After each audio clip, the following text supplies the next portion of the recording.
on the other one, you bastard!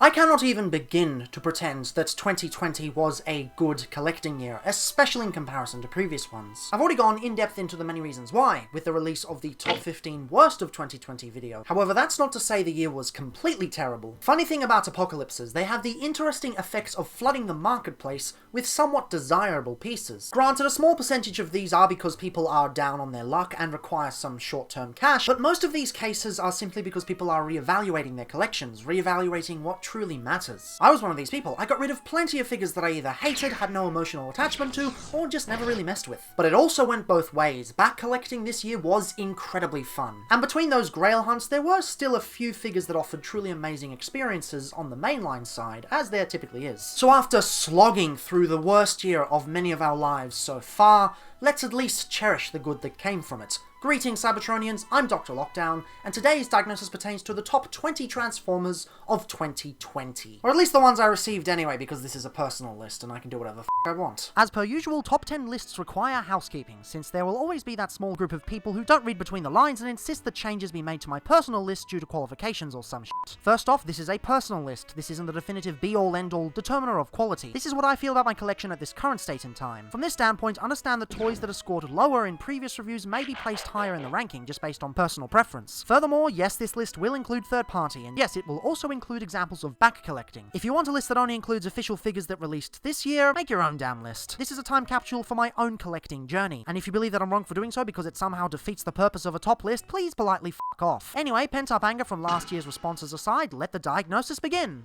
Number 20! Probably one of the most unassuming toys on this list, Battle Call Optimus Prime offered one of the most fun Cyberverse experiences I've ever engaged in. Well, modern Cyberverse, not former Legion Cyberverse. Again, reusage of names continues to be ever so confusing. This Prime may not have the most cohesive of vehicle modes, nor the best integrated of gimmicks, but when you get down to the play value, he's completely unmatched in the line. This is the kind of playability I long for with today's leader class figures. It takes me back to a simpler time, and I can see this release being one fondly thought of as the years go by. I just wish Cyberverse would make more figures like these, because then people might actually watch the amazing show. Number 19! Seldom figures from the early years of third party hold up to this day. We've seen already how poorly some of these releases have aged, in spite of the fandom's protest to the contrary. The plastic may be a smidge weak in comparison to more recent offerings, but the paintwork is unparalleled. Seriously, I've only seen one Legends figure this year that's better painted than this, and probably only 2 figures in general that happen to be so, but that would spoil the rest of the list, so leave it at that for now. Either way, this piece still feels 100% fresh, and I highly recommend tracking one down if you can. I just wish he didn't cost an arm, a leg, and a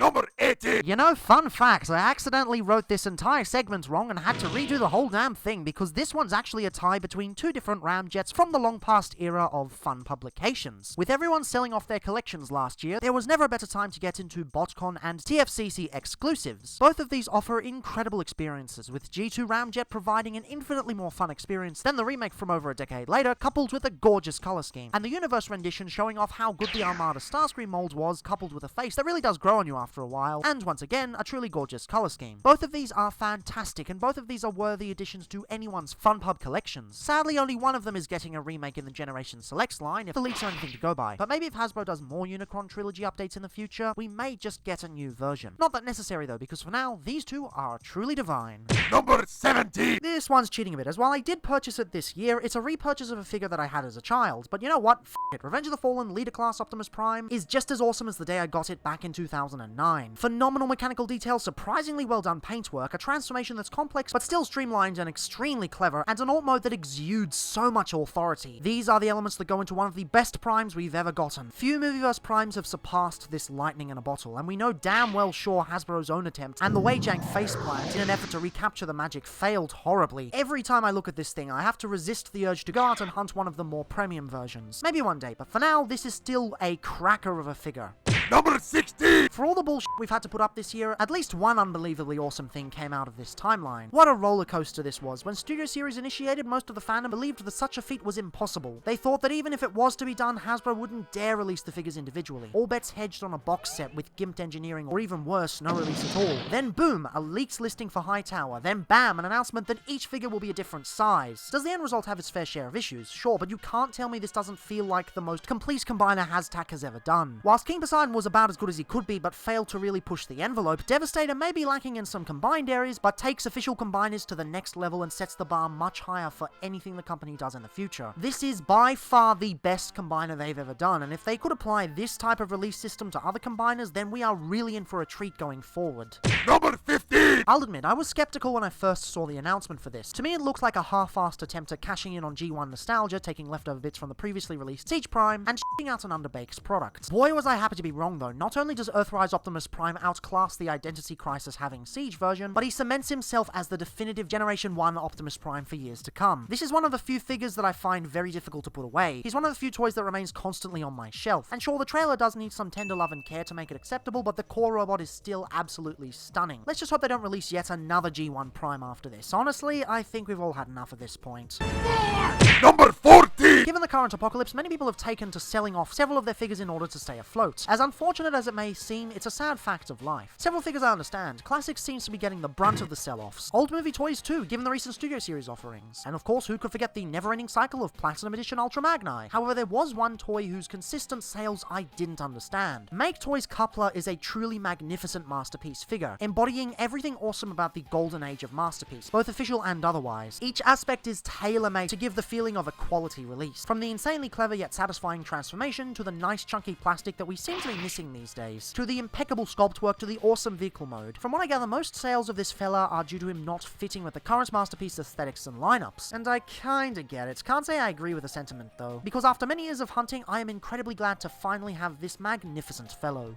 Number 13! This year I was finally able to tick another item off the bucket list with the completion of the Siege Tetrajets. Both of the last two members I received are truly fantastic, with lovely paintwork that lets them tangle with the best examples of the mold. The question is, for the sake of fairness, which do I choose? Well, Skywarp definitely is a lush example, making fantastic use of the battle damage against the charcoal plastic. The grey also surprisingly blends in well, something I was not expecting. However, he's far from my favourite Seeker. He falls just shy of Redwing and Thundercracker, unfortunately. That's not to say he's bad, far from it. It's still the best damn Seeker mold we've gotten in years. But ultimately, as amazing as it is, there are many amazinger Tetrajets in the line. Hotlink though, wow, he surpasses every other Seeker in every single way. The new paint system with the fade effect outclasses every other battle damaged example, and that's ignoring the immensely powerful black and purple combo. He's basically Skywarp on steroids, and that's ignoring the facts that in Australia you basically get the value of a Voyager and a half for the price of an average release. Yeah, fun fact, these packs only retail for the average Voyager price. Kind of a steal if you ask me. Either way, if this is the final Tetrajet we get, then hell, what a high note to end on. I really hope this isn't, as this mold is too good not to milk for everything it's worth, and the leaks indicate we might get one more outing, but if this truly is the end, it's been one hell of a ride.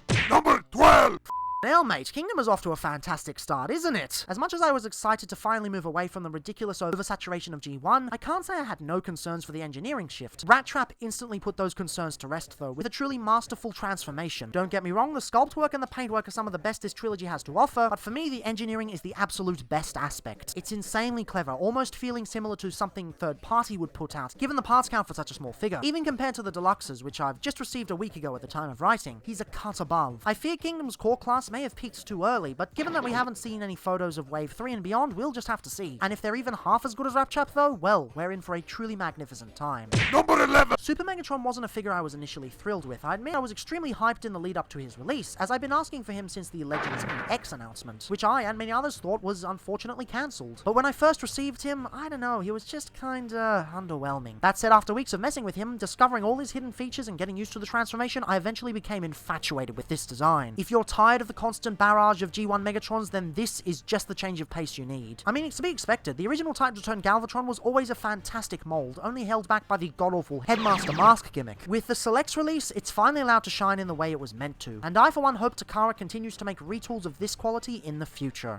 Number 10! Okay, so most of us spent way too much time hunting down Netflix Soundwave, and ultimately he is very good. The compromises that come from being a retool of whatever the Siege version was are minimal, and the transformation is quite addictive. But I'm sorry, just a few weeks before I got mine, I was spoiled by the music label version. This bloody thing has held up immensely well, with basically all the articulation you could ask for aside from a waist swivel, and a truly awe-inspiring metallic paint job. At the time of writing, I can't speak for how well the MP3 player functions, as although I own the necessary add-ons, I have yet to test it. But as a toy on its own, it's an absolute absolute marvel. Maybe it's due to the repro labels, as these glorious Canadian mad lads know what they're doing, but either way, it's an amazing sound wave. Even goes really well with X2 Toys Giga Raiden. Never thought he'd have a buddy to scale with. I definitely recommend picking this up, provided you can find him at a decent price, which admittedly is a little difficult. Yikes. Oh shit, it's so huge. Number 9. Studio Series was really on a roll this year, especially in its Nightverse offerings. The engineering was consistently off the chain, with quality release after quality release. Blitzwing was no exception, although he wasn't without initial concern. Many people were terrified at the lacking paint scheme, but once everyone got him in hand, those fears subsided. Even the inaccurate jet mode was brushed off, as the end result is a near perfect robot mode with almost all the articulation you could ask for. I mean, a waist swivel would have been nice, but it's obvious that they at least tried, even if they weren't able to in the end. Honestly, it's figures like these that makes me sad for the slow G1ification of the line, because comparing these figures to the more traditional ones reveals a huge rift in engineering prowess. I really hope this isn't the end of the Bay and Night entries in the Studio Series line, because there are so many characters that still haven't gotten their dues. If they're even half as good as Blitzwing, then Hasbro owes us recreations of such. Number 8. Iron Factory's always delivered insanely high quality Legends figures, but this year a few things have changed. Firstly, IDW's influence on the fandom is dwindling. It's been 2 years since the first run's cancellation, and even heavy hitters like MMC are beginning to move away from it. Secondly, Hasbro's getting much more bold with their factory takedowns. Adhering too close to certain source materials in the future may lead to problems. Thirdly, New Age and Magic Square are continuing to gain influence, leaving Iron Factory in the dust. Simply put, the engineering isn't up to par in comparison. So, Iron Factory decided to take a risk and start a new subline that pushed the designs into new territory. Decidedly ancient Japanese territory. And my word, did it pay off, with one of the most gorgeous Legends figures I've seen in years. The paintwork on this thing is quite honestly second to only one other figure on this list, with so many flourishes on the damn thing. The engineering is surprisingly solid too. The Beast mode does have its fair share of issues, but it's a cracking start to this new samurai-influenced line. And yes, you heard correct, it's the start of a beautiful journey. This risk paid off way more than anyone was expecting, and as such we can expect several figures in the same aesthetic in the future. Iron Factory was losing their niche, and it's definitely time for them to find a new one. I'm really glad they did, and I'm incredibly excited for what the future has in store for them. Number 7. The Siege Megatron mold has always been mechanically sound, but up until now there have been issues with the paint that have held it back. The original version was trash, with its overuse of grey plastic, and the Selects version wasn't much better, with... Yeah, I can see what the face is doing, and I don't want to push the censor too much by actually saying it. And forget about the Earthrise mold. The head is fugly and the parts forming can get fucked, even if the G2 version is kinda lush. But no, this figure needed a truly awesome paint job to allow it to fully reach its potential.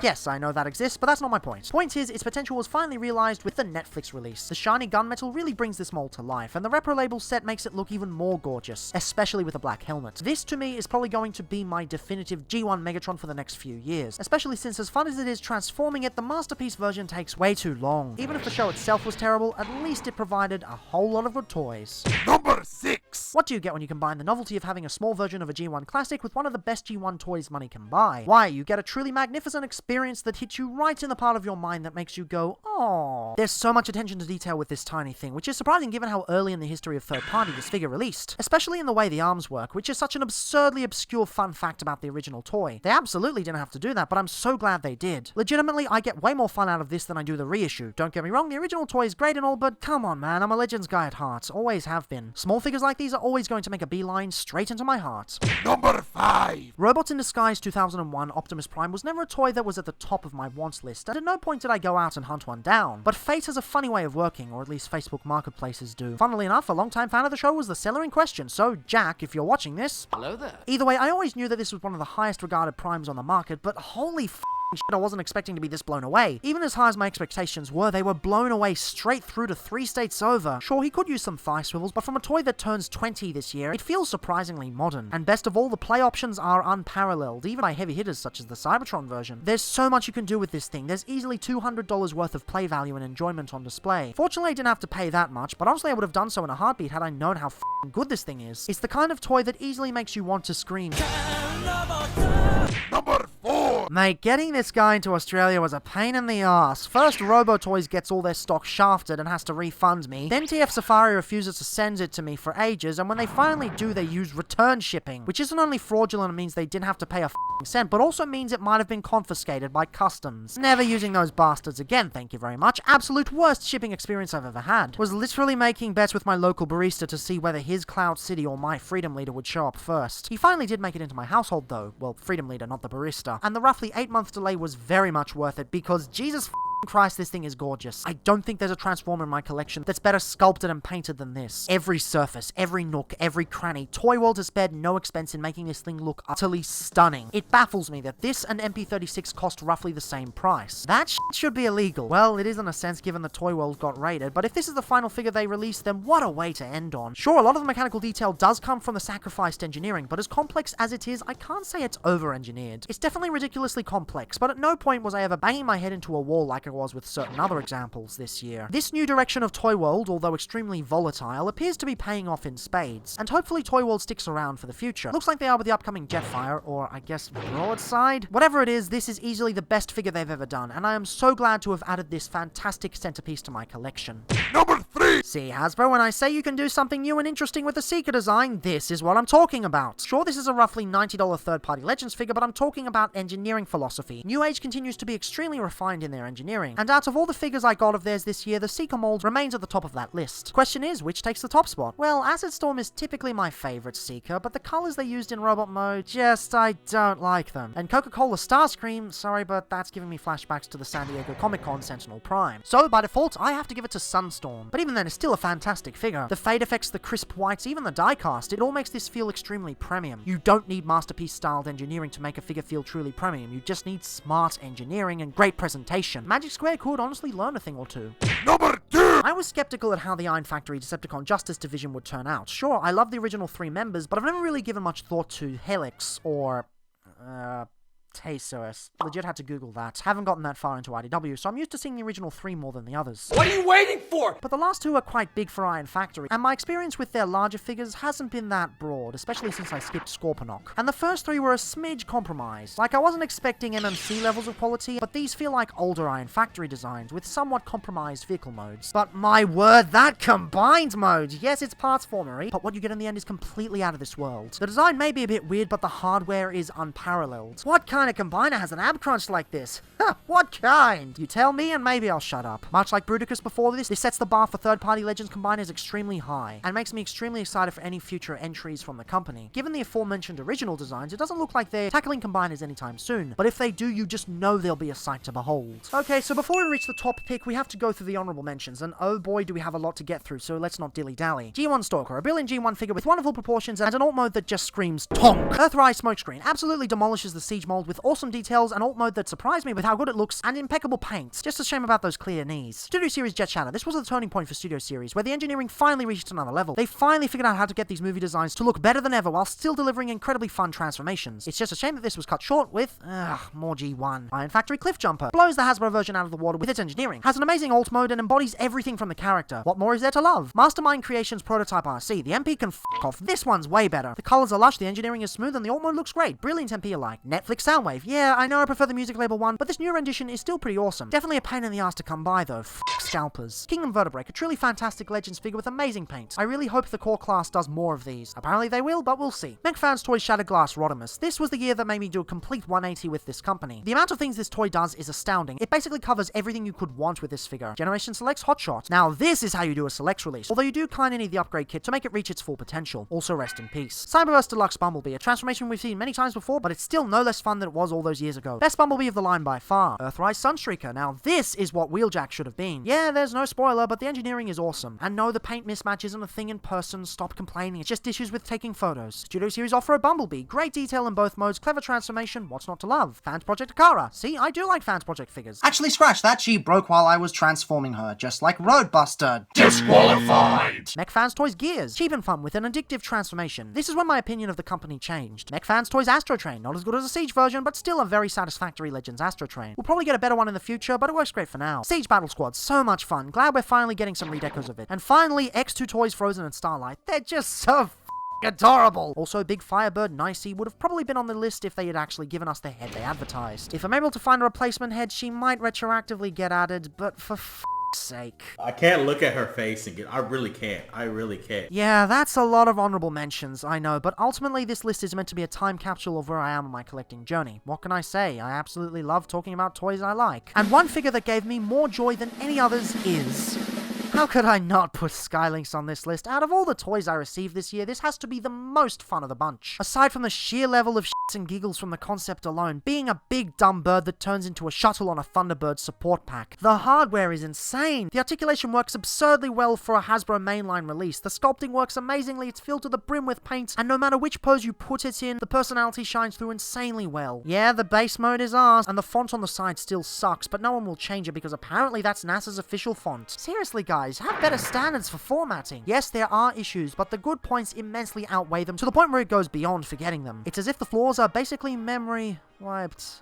from... Wait, what was I talking about again? This is a landmark release, and all future Commander class figures will inevitably be held to this standard. It's going to be insanely hard to top this figure in the future, and even though I doubt Hasbro will be able to do it for a very long time, at the very least we got this magnificent bastard when we did. Looking back at the figures I chose, one can't help but notice that this list is fairly erratic. This normally corresponds with a fairly weak year from Hasbro and Takara. In fact, the same can be seen with the 2018 list. But that doesn't mean that there weren't figures to enjoy. There are always diamonds in the rough, and this year, my word, we had some diamonds.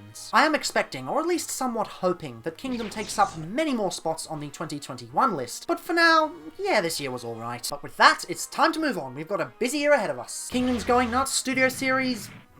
maybe let's ease off on that a bit. But third party is ramping up again after much delay, and Cyberverse is entering uncharted territory with its 2 TV specials. They're not movies, they're only 45 minutes each. I'm not really counting that as a feature-length film. But who knows, we may even get a new show announced in the second half of the year, as tends to be the case when these shows finish. Either way, onwards to 2021, onward to the best of times. Hopefully. As stated in the previous episode, please don't f this year up.